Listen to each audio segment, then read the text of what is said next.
The rules are simple. Every week, we watch a new movie. Then, we discuss it. Welcome to Weekly Cinema.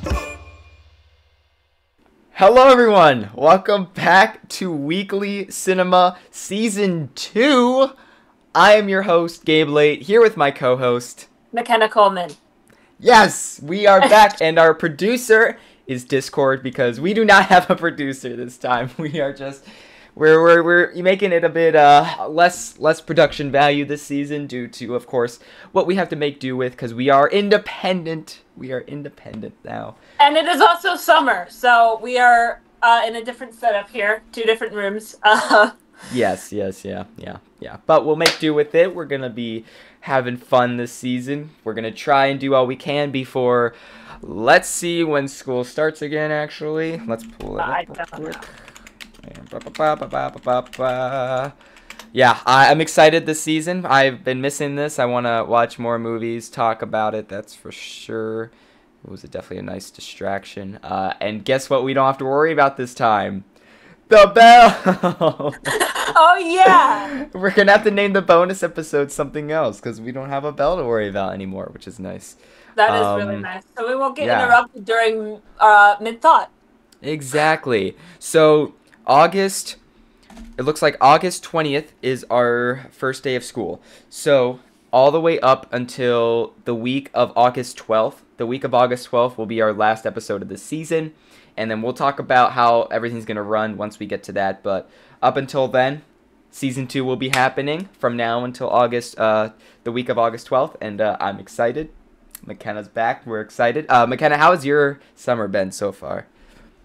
It's been good. It's been relatively kind of boring, obviously, but it's fair. I'm employed now, so I have a way of income.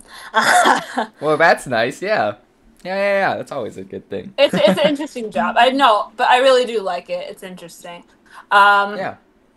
But I've had a bit of a boring life, and this is a nice distraction. So glad to get back to it. Absolutely. Yeah, I'm excited too. It's gonna be fun. But my summer, since the month that we have did our last episode of the season, it's been good too. Working on stuff on my channel. Framed the Paradox best writing thing. I'm looking at it right now. It's right above my computer. I'm trying to think of what else I did. I don't know if I really did anything else that's exciting. Just working on stuff here and there. Did an ARG on my channel as it turned 10 years old. That just happened. But other than that, now we can get into this, which is exciting.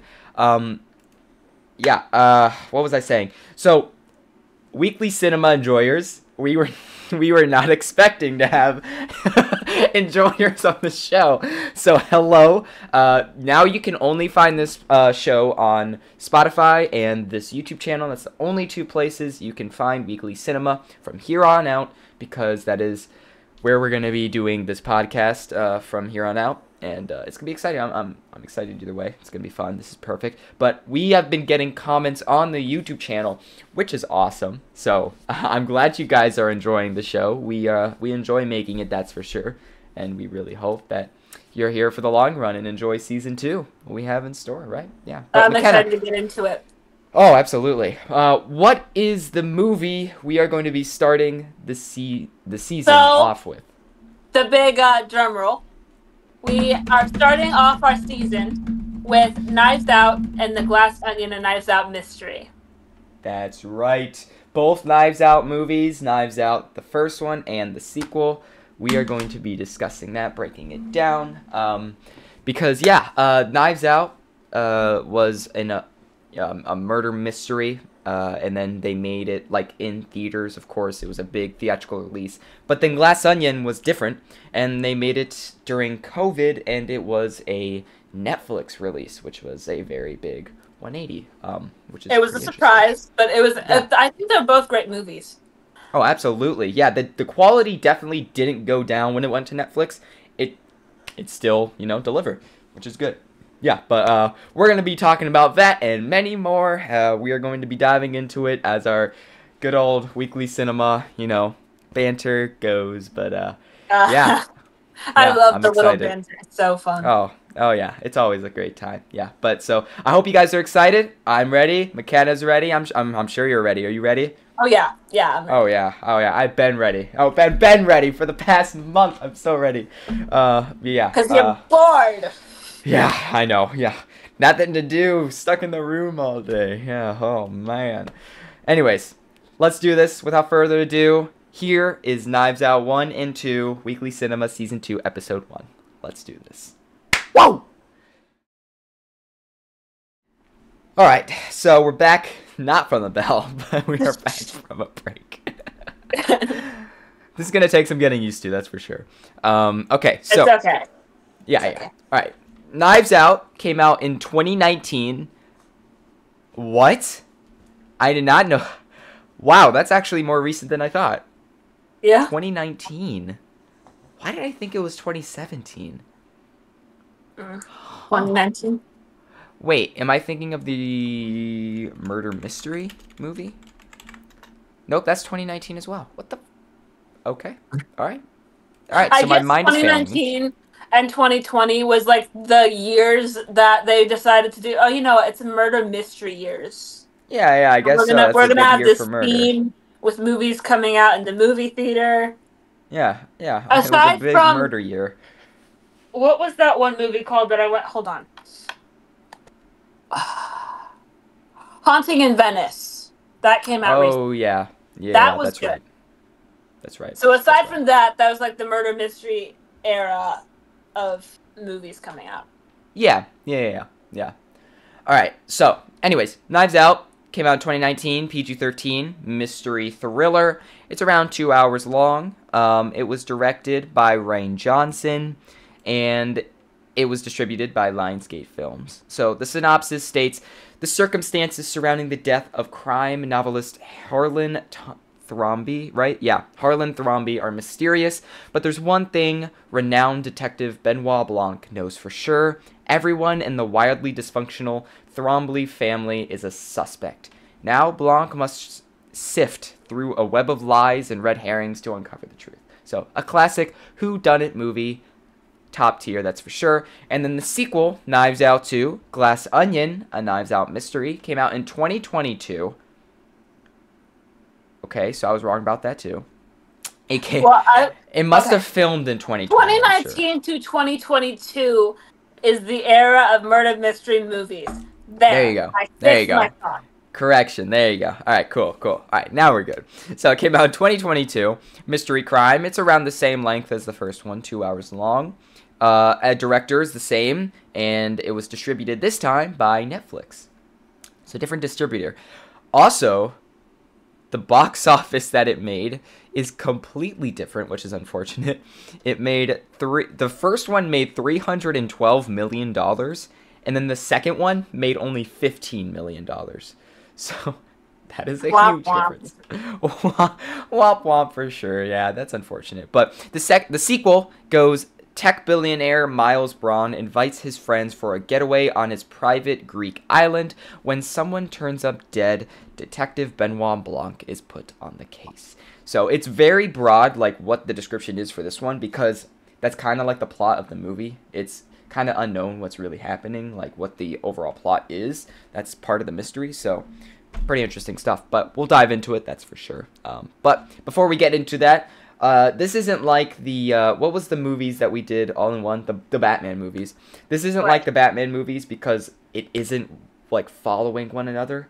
The Knives Out movies are two completely different movies. They're completely different stories. The only similarity is the director and Benoit Blanc. He returns. And some references to the first one. But none of the characters return. None of the story is the same. It's just a sequel, but it's not even a sequel. It's just a whole nother story, which is pretty cool. So what we're going to do this time is we're going to talk about them as two separate movies. So we're going to rate them as two separate movies. So give a rating for Knives Out and give a rating for Knives Out 2. So, and then we're going to remember to do the thumbs up or thumbs down this time. Oh my gosh, breaking the rules. I know, we're really good at that, aren't we? All right, you go first.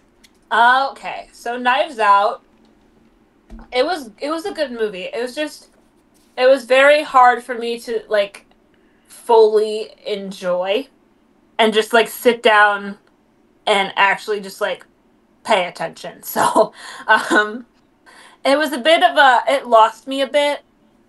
This is gonna be around like a six, A a six, six. 6.5. It's not Inch. bad. It's not great. It's more Okay. than the halfway point, but not quite like deserving a 7. Okay. That's fair. That's fair. All right. What about the I'd say it's a thumbs up though. That's good. Yeah. It's good. And for Glass Onion, I enjoyed that one a lot more. It's a bit better. So that one I think would be around a 7.58 out of 10 and also a thumbs up. These are not like my favorite movies of all time, but they are decent. And That's fair. I think the second one, while not being of the same story at all, it is better. Okay, that's completely fair. Yeah. Thumbs up, thumbs down for second one. What'd you say? Thumbs up. Thumbs up. Um, so Or like middle for both. They're like yeah, they're I am the exact opposite of you. oh here I liked the first one better than the second one for reasons I'll get into. I think your ratings are fair. That's very fair. But I would switch the movie's ratings. But I would actually give Knives Out 2 a lot more.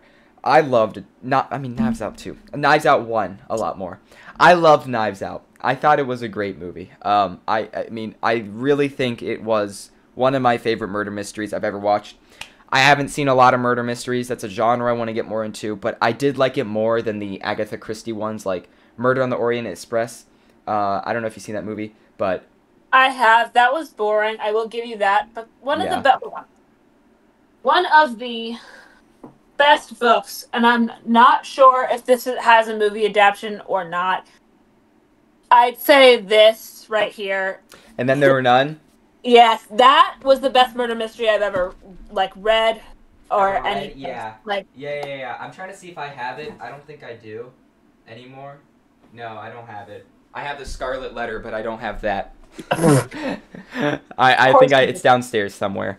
I can't, oh god, don't even get me started on the Scarlet Letter. No, but yeah, I read it too. For the viewers, we had to read it for school, and Then There Were None was amazing. I really did like that. And I'm not talking about the books. The books are completely different. If we're talking about books, then yes, I think that was one of the best murder mystery stuff I've ever read. I'm saying I don't know if that has a movie adaptation or not, but I know it has a TV adaptation because we watched it. But I don't know if it has a movie. I don't know. I would have to look into that. But no, that was really good. But I do think the Knives Out movies are some of the best whodunits that I've ever watched. Even better than Clue. I mean, of course, Clue is just outdated either way. But Clue is still an amazing movie. But it's Clue. I mean, you know. It has its own board game. So yeah. But anyways, enough of that. Knives Out 1, I will give an 8 out of 10. Thumbs up. Highly recommend it. Knives Out 2, I will give a 6.5 out of 10. Thumbs up. I still recommend it. Both movies are great. But, I did like the first better, which we will get into, of course. But that is my quick review. I guess I didn't explain. I guess we have to explain a little bit why. I guess just a quick why is that Knives Out 1 just has that quality about it that I don't think Knives Out 2 replicated better. I always like the mansion, and it's like taking place in a home type of murder mysteries, and you have to use the clues around the house better than like the rich billionaire type of murder mysteries that Knives Out 2 was. It was way too outdoors and like beachy and like just too much like, oh, it's a rich person, this whole technology played into it as well. I didn't really like that much. I did like the story of it for sure, but I did like that old rustic vibe of Knives Out 1 that just you can't beat. I mean, it is just I'll give you really that. cool.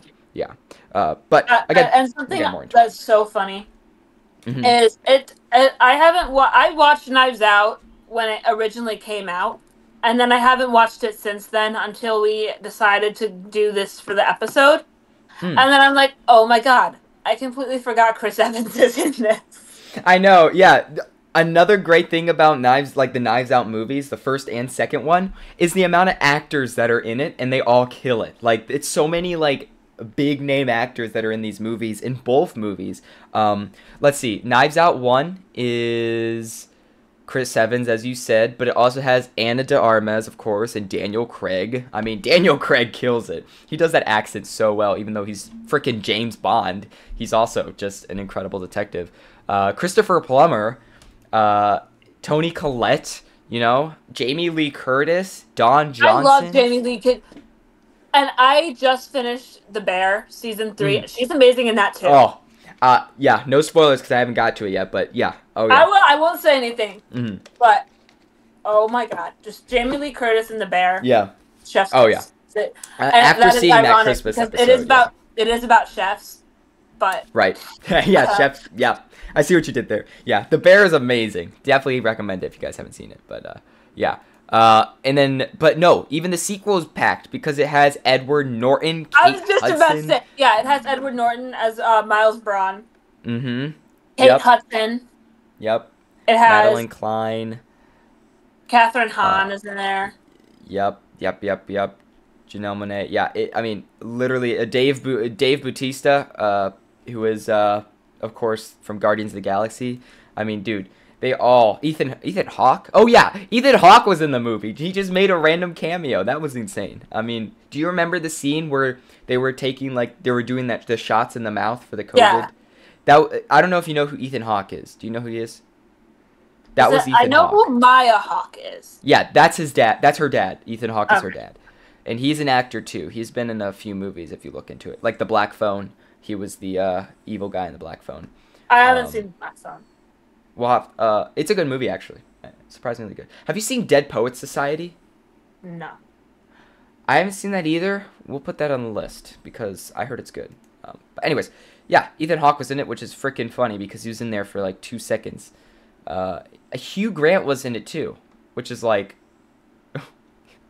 what the heck? It's so... Whoa, wait. I know. Isn't that weird? What? Joseph Gordon-Levitt. Oh, I forgot Madeline Klein's in there too. Yeah. I forgot that. It's Serena Williams. The cameo of Serena Williams. Oh my god. You guys have ever seen Outer Banks? That's where you probably know her from. Yes. Yeah. I've never seen it, but I did recognize her from like everything I've seen about Outer Banks. Yeah. I only watched like the first 2 episodes, but it's... I heard it's good. All right. But yeah, that's it's pretty good movies, that's for sure. Let's see how the critics... Yeah. Do you have it pulled up for Knives Out? Yeah, just give me 2 seconds. Yeah, so, for Knives Out, IMDb says 7.9 out of 10. Rotten Tomatoes has 97%. And this is the one that really surprises me. Mm-hmm. And I'm sure you can guess what I'm about to say. Oh, boy. Yeah. Metacritic, 82 out of 100. What? Why is Metacritic on par with what I said? What? What is happening? No, this can't be right. Something's wrong here. Oh my god. Well, okay. Rotten Tomatoes freaking loved it. Oh my god. And, of course, Metacritic did not rate Glass Onion. But on IMDb, it is a 7.1 out of 10 and a 91% Rotten Tomato. Oh, okay. So they're on par with each other and kind of in the same range. Yeah. Oh, that's good. That's good. Yeah. I'm surprised that like they made the decision to put it on Netflix. I mean, like the whole like production style, you could tell it noticeably changed. That's for sure. You could tell they're 2 different movies. I mean, there's different people that worked on them too. It's just there's something about it that's different. But I'm surprised they managed to pull it off just as well on Netflix as they did with the first. I mean, bravo to them. That's for sure. It's hard to not put your movie in theaters and put it on a streaming platform that you work so hard on, especially if it's a sequel. I mean, it's a whole weird scenario, that's for sure. But did you hear they're making a 3rd? No. They're making a 3rd, and it's going on Netflix as well. If you look up Knives Out 3, Wake Up Dead Man, a Knives Out mystery, and it's supposed to have people like uh, Jeremy Renner, Kerry Whoa. Washington, Josh O'Connor, Andrew Wait. Scott.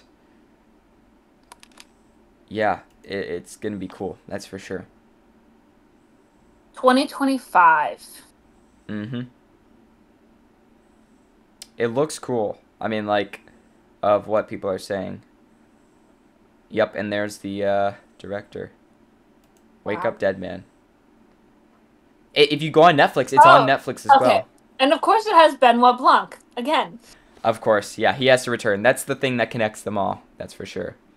But I think that name is interesting. Like they have creative names for all of these. They do. I do like the names that they have. Yeah, yeah. And it's something I'm Benoit sure they Blanc. think about ahead of time. Oh, I'm sure. I'm sure there's so many deep meanings to everything. I mean, the attention to detail in these movies are incredible. That's for sure. But yeah, the critics' rating shocked me today. It definitely did. That's for And sure. the fact Metacritic was on par with what you said just shocked me too. That's 'Cause scary. I'm just like, why would they rate this nicely? Yeah, I'm not a fan of that. I'm not a fan that they were so on par. Oh yeah, yeah. All right. Okay, so let's think. What did you like about the movies?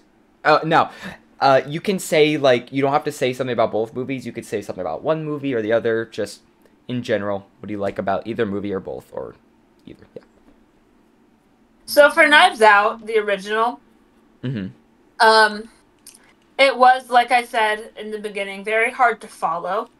And that's what I think steered me away from more of a higher rating. Mm-hmm. While it was a great movie, it was just I didn't really understand it much. And it's hard That's to just fair. like sit down, watch it, pay attention, and know what's going on all at the same time. And that's even the first time I watched it, I didn't even know what in the world it was about. And watching it the second time, I still don't understand. Yeah, that's fair. Uh, but then again, I did watch them again, like so far apart. Because like I said, I watched it when it originally came out, both of them actually, and then I Same. watched Yeah. it again now. For Glass Onion, I understood it a little bit more. It was just the story was a little bit like it veered from side to side. Like one thing would be happening, and then they cut to another scene where something completely different is happening, and then you're just like, so which happened where and what happened when? Yeah. Yeah. Yeah. A lot of going I back and feel like forth. it also was not very much in order at all. Yeah. Yeah. And that's, Yeah. again, why it didn't deserve a higher rating. That's But fair. they are both great movies. That's fair. Now, I actually feel the opposite. Like, I think the first movie I was able to understand pretty clearly. The second movie I didn't understand the first time I watched it, and then when I watched it again, I understood it. I felt like that one was a little bit more complicated, like with everything that was happening. I guess it's just your viewing experience. Like, it depends on how you watch the movie to really if how you understand it. That's for sure. But I mean, that's the complexity of it.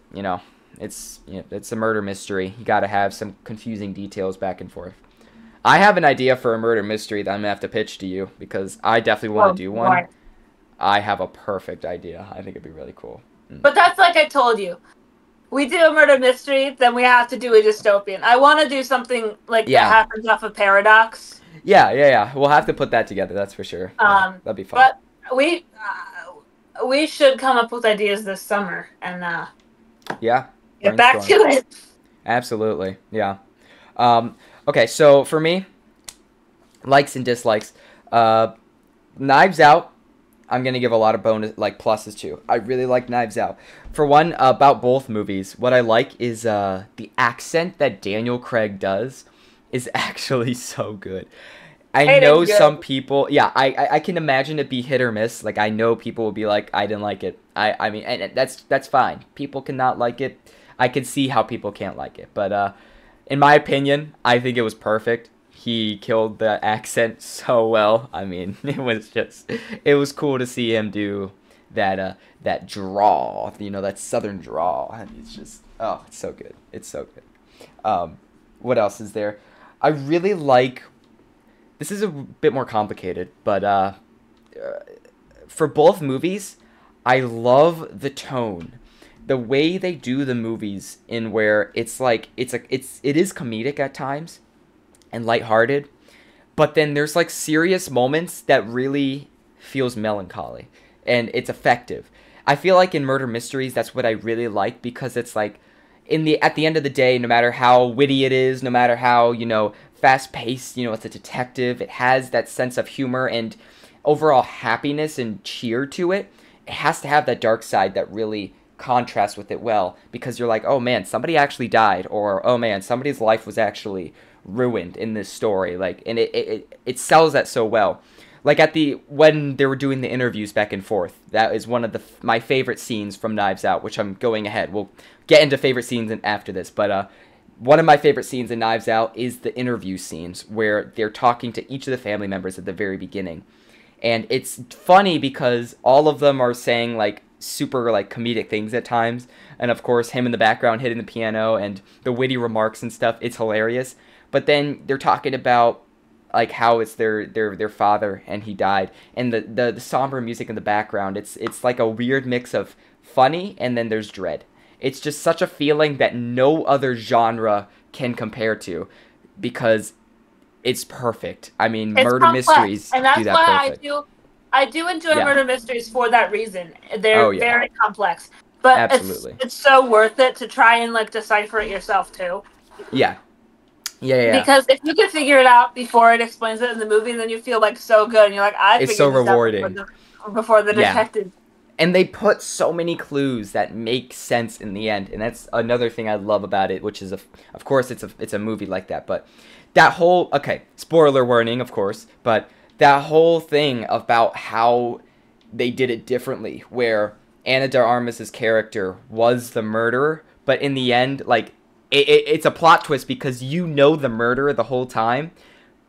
You think you do at least until the end where it's like, oh no, she didn't actually kill him. Even though she thought she killed him, it was a suicide because she did the right thing and she didn't actually kill him. It was another person who was responsible. It's like, it's so perfect. I And love then, of that so course, much. another spoiler: you don't expect it to be Chris Evans.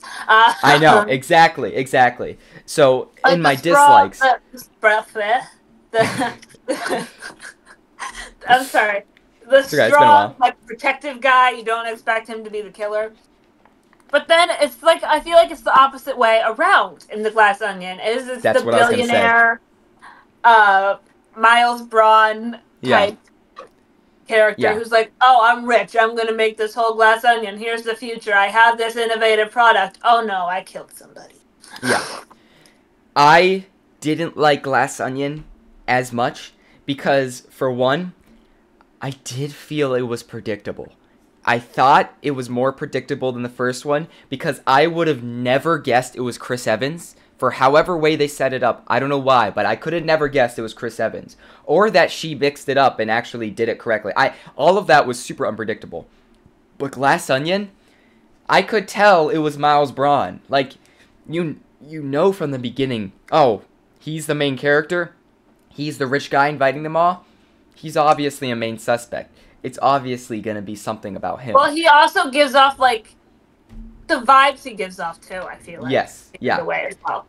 exactly. Now, the plot twist that she was the twin of the person who actually died, and Oh that's yeah, like the whole thing that that was a good happened. one. That was good. That was perfect. I was not expecting that. That's for sure. So that there was a twist that surprised me in that movie, but it being him was very predictable in my opinion. So I didn't really appreciate that as much. But other than that, I mean, perfect movie. I guess one little more nitpick I have is technology. I'm so hit or miss with technology in movies, like cell phones and modern day like devices and stuff, how they portray them in movies, especially in murder mysteries, because in the world of cell phones, the whole murder mystery, genre has to evolve around that, and that's a whole nother world of like hints and clues that you could hide stuff in because it's a phone. The possibilities are endless. In the first movie, I feel they handled technology really well because it was only really used for calling or like the ransom email. It looked like everything was old school. It definitely didn't look like it was modern because they had like flip phones and stuff. It looked like, I don't know, there was a bit of aging with all the technology in that, which is good, and it didn't make it so more complex. But in the sequel, it was technology heavy, I felt like. And the whole thing where she sent even in the email, beginning I'm when like, they were like, this guy's the scientist, he's helping with this technology, and then they all yeah, call each other yeah, to try yeah. and figure out this box puzzle, which is Right. really easy, by the way, and you do not need to call Yeah. each other for that Right, because yeah. it's literally kind of just playing chess. Yeah, yeah. If you It know how to reminds me of play chess, Escape you Room. don't. If you know how to play chess, you don't need that. Mm-mm. Exactly, yeah. And it also had Among Us in it, which is an Oh yeah. instant red flag. Like, come on. Among Us, really? Yeah. Again, I just, in murder mysteries, I feel like you have to date it back because I don't feel like technology mixes well with murder mysteries as much. It feels like cheating in a way because of how things work. I don't know. I mean, they end in the end, Murder Mystery 2, I mean, Knives Out 2, they didn't lean too heavy into it, which is good. They had the whole thing where it was just like his invention was what it was based on, not really about like any of the technology stuff. But, oh Regardless well. of it being technology heavy, Yeah. Yeah, still. yeah, yeah. Which I appreciate. I appreciate they didn't make the technology like a big part of like the murder or whatever. Um, but anyways. All right, so we're back. If you want an explanation to why I'm wearing these, you're gonna have to watch the bonus episode. 5 episodes from now. Okay. Anyways, favorite scene or lines because there is a lot of memorable stuff. So we'll go back and forth. We'll start with Knives Out. You first. Knives Out, my scene is at the very end when the detective is explaining everything. He dissects the whole case, and then you find out it's Chris Evans, and he gets upset and he starts wrestling the girl, Mm-hmm. and she almost kills her, but then she's like protected. Because it's a fake. No, I it's a thought he fake was knife. gonna. Oh yeah, I thought he was gonna kill her like indefinitely, but then she's just like, Yeah. Oh nope, nothing happened. Yeah. "Sorry, Yeah. buddy, you're ruined." Yeah, that was an amazing last scene in Knives Out. Because I did like, too, where it's like, we didn't know if the maid was dead or not. And she said that she was alive. Like, the main girl said, oh, she's alive, and she's gonna turn you in, and you're done. I mean, he thought it was over, so he confessed. But then it turns out, because she threw up, it turns out that the maid was dead, after all, and he killed her. And he just confessed to everything in front of the police. So that was beautiful. That was really well done. I like that a lot. That was well done. That was really cool. Yeah. For me, my favorite scene, my favorite scene from Knives Out is when Chris Evans is. It's like It's when his character Ransom comes in, and I heard that. Say your dog. So we don't have a bell. We have my dog. We have your dog. Your dog is the bell. No, but Hey, Sarah, could you shush, please? Thank you. filming a podcast here. No, my favorite scene is where his character comes in. Like, I think it was one of the first time he comes in, and the whole family's there, and they start arguing, and he's like, I can't say it, of course, but he's like, eat. What's a censor for shit? Poop. What's a good eat poop? He's like, eat poop, definitely eat poop. He's going around and like saying that to everyone. That is one of my favorite scenes ever. It's so funny. I love that. It just shows how great of an actor he is. Or you could do donkey. Eat donkey. Eat donkey. Wow. That's a great censor. Any other favorites for Knives Out? It's what they're called. I mean, yeah, that's true. That's true. It's another way to say the animal's name, unfortunately. Yeah. I think. Any others for Knives Out you have? No, I have a few for Glass Onion though. Okay. I have one more for Knives Out. I love the end scene when it turns out that Jamie Lee Curtis's husband in the movie, I can't remember the characters' names, but the husband ends up cheating on the Jamie Lee Curtis in the movie, and at the end, the letter that the dad Harlan gave to her was blank at first, like everyone thought it was blank, and he disregarded it. But then she put it under a match and revealed the letter saying that he cheated on her is so great. And then after that, like a scene later, he's seen with a black eye to indicate that she punched him. And then all the family members are looking up as Ransom is getting arrested. Like everything's happening at once. You see everything being wrapped up in one scene. Ransom's getting arrested. They find out about the letter, and you look up, and Ana de Armas, the main girl, she's up there holding the mug that says, "My house, my coffee, my rules." And it's just amazing final scene. Oh, that's so perfect. I mean, it all just comes full circle there, and I love it. Chef's kiss for sure. Mark on a shirt. That's quality. Yeah. Mm. But yeah, I love that scene. That was really good. All right, Glass Onion. What do you have? So, hold on. When Benoit Blanc, the first one, was when Benoit Blanc goes, "Who put pineapple juice in his drink? It's so dumb." Birdie goes, "It's so dumb, it's brilliant." Benoit, "No, it's just dumb." No, it's just dumb. That is such a great line. I love his delivery during that part. The whole part when it's revealed that he is just an idiot. Like, it's just explaining how the main guy has been copying everything that he's doing. He isn't actually a smart person. But he presents it by saying he is an idiot. And he does it by explaining how he's been misstating words that don't even exist the entire movie. That's one of like my next ones is when Benoit's doing that. He goes, "His talk doesn't float. His wonder fuel is a disaster. His grasp of disruption theory is remedial at best. He didn't design the puzzle boxes. He didn't write the mystery. Et voila. It all adds up. The key to this entire case. It was staring me right in the face. Like everyone in the world, I assumed Miles Braun was a complicated genius. But why? Look into the clear center of this glass onion. Miles Braun is an idiot. Please, just tell us who tried to kill me. No one tried to kill you, you vainglorious buffoon." It's so beautiful. I love that part. It's because it's like, oh my god. It's such a perfect comedic scene. That whole end scene is perfect. Because I'm also going to state my favorite line ever. And I love it so much. At the beginning of the movie, for those of you who have not seen it, but please watch it if you haven't. But I guess it's too late now.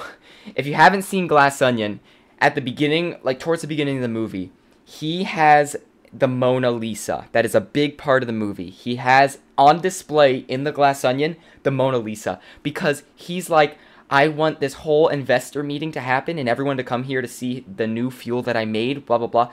Everyone, like these big names are going to come. And I want to be remembered in the same breath as the Mona Lisa. That's what he said, because he wants to be like, oh, everyone came to Glass Onion and they saw the Mona Lisa and they're like, oh my god, has the Mona Lisa, and he wants to be remembered in the same breath as the Mona Lisa.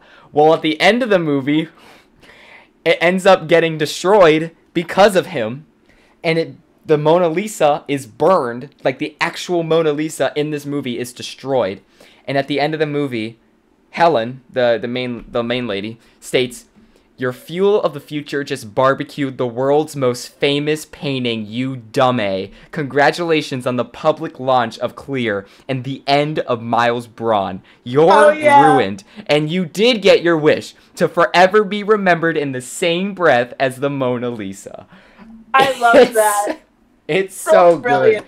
Good. It's brilliant. Brilliant. Oh man. It's such a perfect full circle moment because truly everything you see in that movie happens. Like everything has a purpose. And even down to the little cameo of the Mona Lisa, it has like such a big role in the movie and I love it. There's like this yeah, you go next. Go ahead.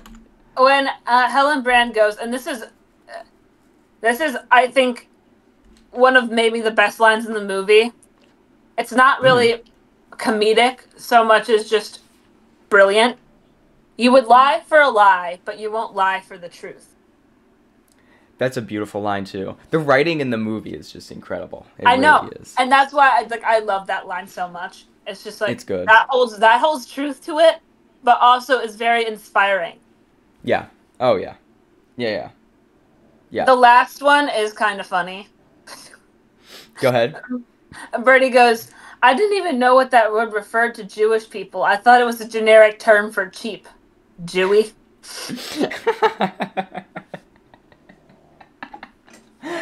Oh man.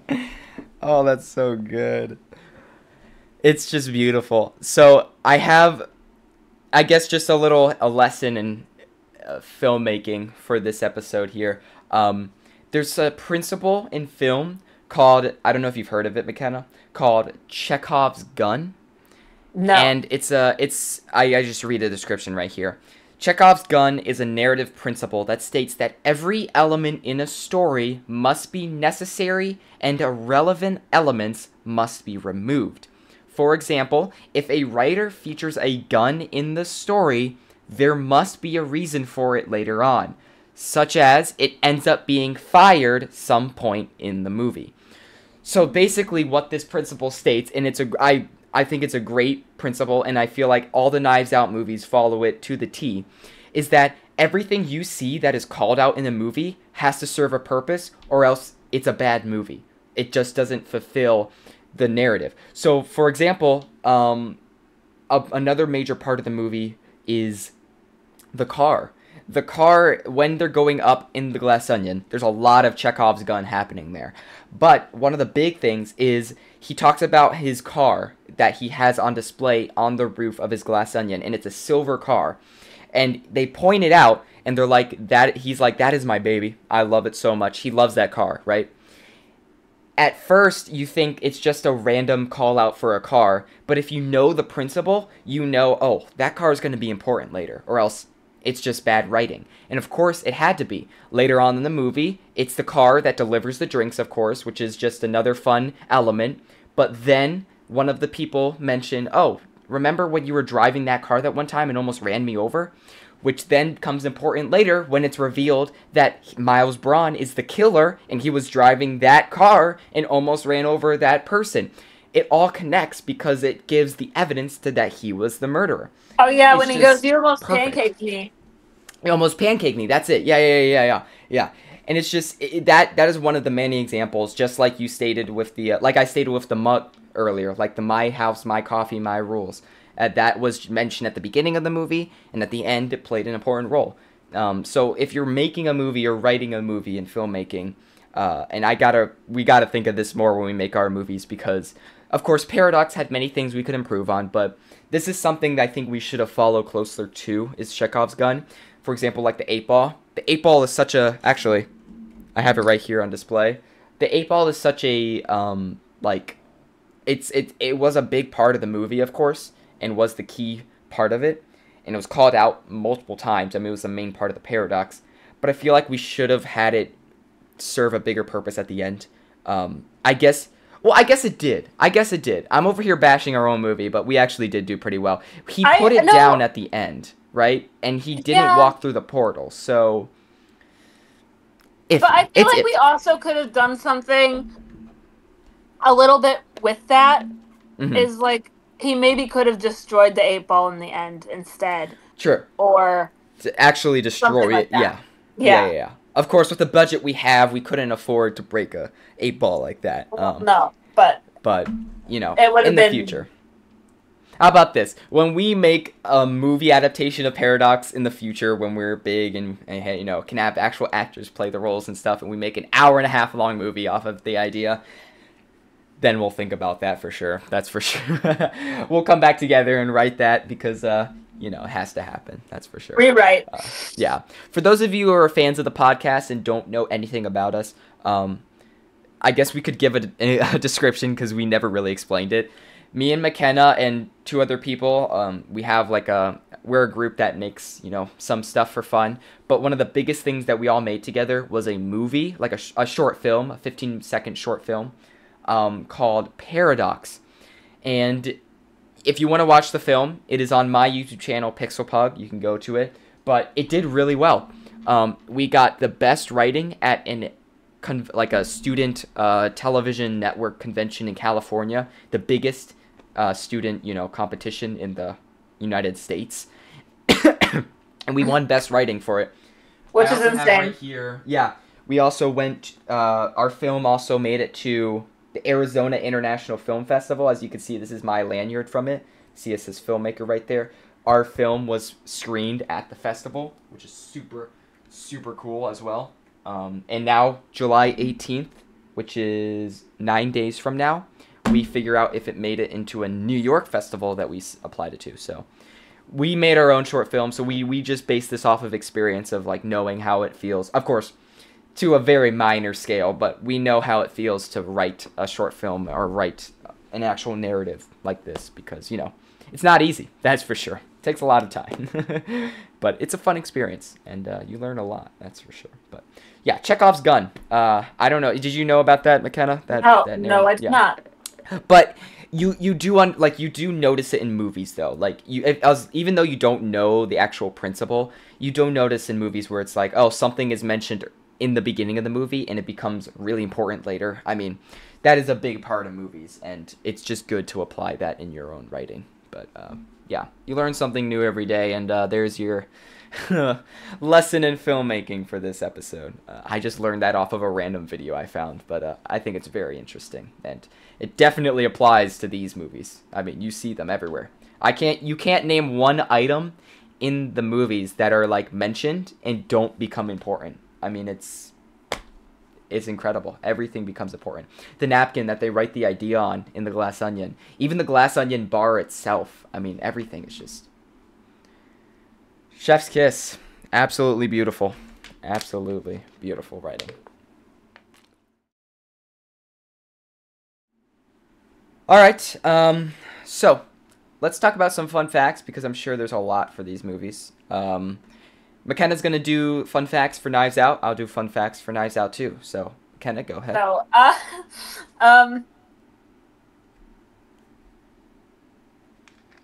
in the commentary, director Rian Johnson described Chris Evans' entrance when the barking dogs surround him at the will reading as some of the best acting he's seen because dogs love Chris Evans and Chris Evans loves dogs.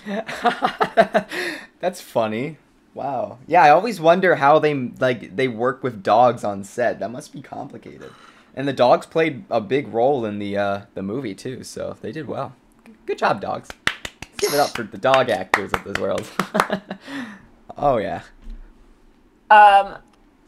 So at the will reading, Ransom tells his family to eat donkey. He was originally scripted to tell them F-bomb you. And the director decided to remove most of the F-bombs in the script to secure a PG-13 rating and to keep the movie more like the mystery films he used to watch with his family growing up. Chris Evans was the one who suggested substituting as eat donkey. Haha. Well, so of course, that's not what they actually said. You can replace that with the actual curse words, but that's interesting. I mean, I'm glad they did that because Knives Out works so much better as a PG-13 movie than rated R. I mean, there's no need for it to be rated R. If they did it like rated R, they should have just added more blood and all that, whatever. But it's perfect as it is, I think. And it's an actual really good family movie, funny enough. And I think that's such a great scene, so I'm glad they did that. But I can only imagine what it would be like if he's just dropping the F-bomb. He's like, F you, F you, F you. That would be so... And obviously, we don't curse on this podcast, so that's why the substitutes are there. Yes, yeah. We try to keep it family-friendly, of course, for this podcast. So you can expect that always. But of course, you can imagine what those actual words are. Yeah, that's funny. That's really funny. Rian Johnson said that Michael Shannon was by far the funniest person on set and came up with a lot of his characters' funny lines and physical moments, such as the triumphant arm raise during the eat donkey scene as a retort, I am not eating one iota of donkey. I loved his character. What's his name again? Michael Shannon? Hold on. He's such a great actor in that movie. He's also in Bullet Train. That's what I recognize him from. I have not seen Bullet Train, but I love that movie. I Michael watched the other Shannon. day. Oh yeah, Walt Thromby. Walt. That's it. He's such like a dry humor in the movie. I love it so much. It's so good. It's so good. He's I'm such a great not eating actor. one iota. He's like, it's so funny. It's so funny. Yeah. I off topic because I thought of Bullet Train, the person who made Bullet Train. I watched the other day. I don't know if I told you that new movie that came out with Ryan Gosling, The Fall Guy. Have you heard of No. it? It's with him and Emily Blunt. It's so good. It's about stunt doubles and like their contribution to stunt double stuff. If it ever comes out on a streaming service, I would not mind talking about it because that's a whole discussion about like the stunt double community that we can get into because it's a whole world that just deserves more love. That's for sure.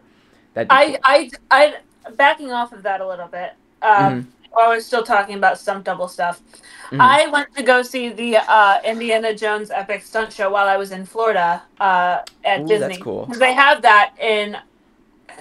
It's either Hollywood. I think it's Hollywood Studios. Mhm. And they were giving like a lot of love and stuff and showing how stunts are done. It was a really cool thing to see, like the stage combat, the how they use fire and like all that stuff for like the stunts and ropes and how they use smoke to car crashes even with a car lighting on fire and the Wow. person getting out safely. Wow. But That it was really cool. that's like a whole art form. Oh my god. I don't know how stunt people do it. I mean, it's it's insane the stuff they have to do sometimes. That's awesome. And movies If are you really involved with Yeah. stunt doubles, extra effects, Yeah. and even like down to the actors, down to the directors, down to the producers. Yeah. It takes a long time. If you are a stunt double or know a stunt doubles for some reason, please let us know. We're gonna try and start having people on the show to interview, like during different segments, because I think that would be really fun to interview people on this show. So, yeah, if you are any of those type of people, then please reach out to us. We would love to have you on. But anyways, aside from that, yeah, we love stunt doubles. They're amazing. Any more fun facts for Knives Out, or No, nope, I'm pretty done. much the big of them? Yeah. Okay, so there are some very interesting fun facts for Glass Onion. I'm Very sure. interesting. So there's this very long fun fact here, talking about like how they wrote the movie to make it, you know, misleading on purpose, which is pretty cool. But I'm not going to go into that. That's really big. Have you seen Fight Club yet? No. Okay. Please watch Fight Club. Please. We can talk about it on the show too if you want because it's a beautiful movie. I love did Fight see Club that so fun fact much. on there though. You saw the fun fact that there was a they put- poster in his room of Fight yeah. Club? Yeah, that's really cool. Because if you guys They didn't put know, Miles Braun's he's head on Brad Pitt's body. yeah, yeah, yeah.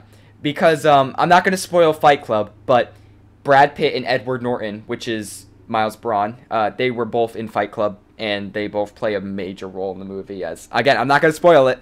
It's a crazy twist, but just if you haven't seen Fight Club, please watch it. And you too, McKenna, because I definitely wouldn't mind talking about it. But no, this is a really funny fun fact. So apparently the director, Rian Johnson, stated that he briefly considered a running joke of having Daniel Craig play Benoit Blanc with a different accent each film without explaining it at all. But then they just decided against it. Can you imagine if he just randomly had a completely different accent? Oh my it's like god. the first one he has that southern type accent, and then maybe the second one he's like German, Yeah. and the third one coming up he ends up being Russian. Yeah, just completely changing it each time. I think that would be fun. It makes you realize like how much like they like joke around during these movies, which is really fun. And I bet it's super fun to make. But yeah, can you imagine? I'm really glad they didn't do that because That would be hilarious though. that would have been funny. But of course, it definitely would have ruined the movie a bit. That's for sure. Oh my god, that's so funny. Let's see. Yeah, so a third movie. Oh, so a third movie was also signed on. So when they made Knives Out 2, the third one was already in development as well. So they made the second and third one at the same time when they signed up with Netflix because it's a deal with Netflix to make those. So that's pretty cool. That's really Nice. cool. Yeah.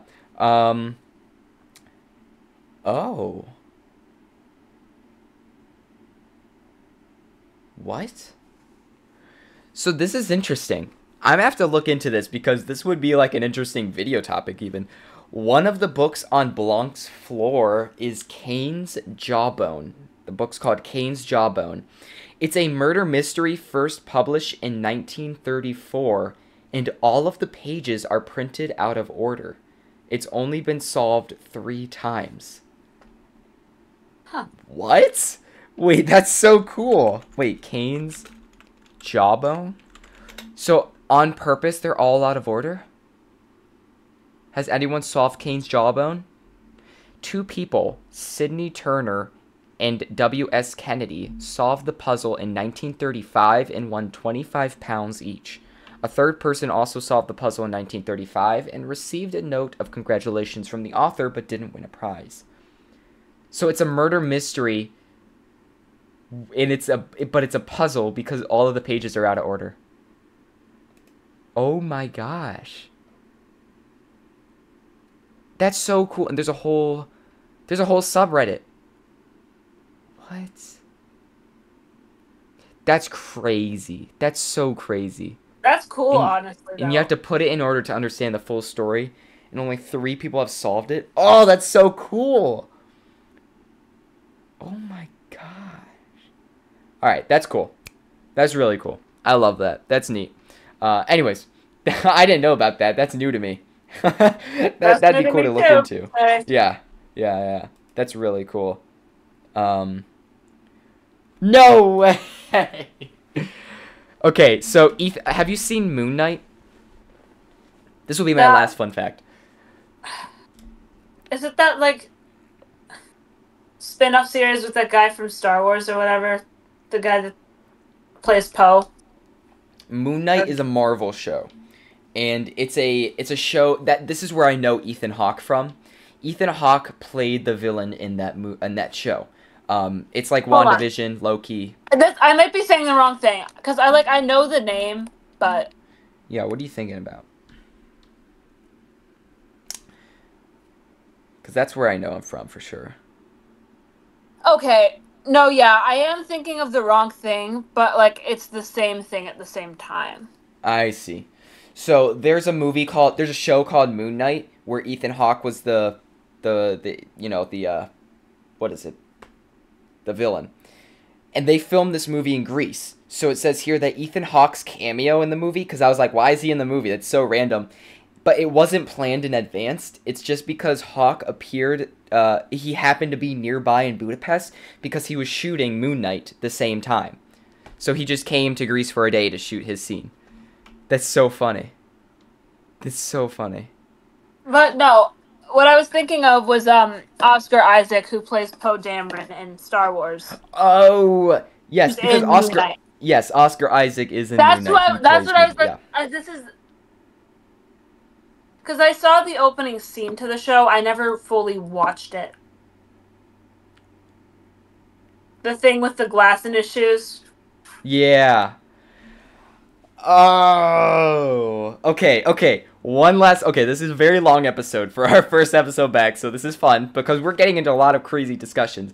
But this is crazy. So this is something I actually know about, and I did not know applied to this movie. This is mind-boggling. Okay. So,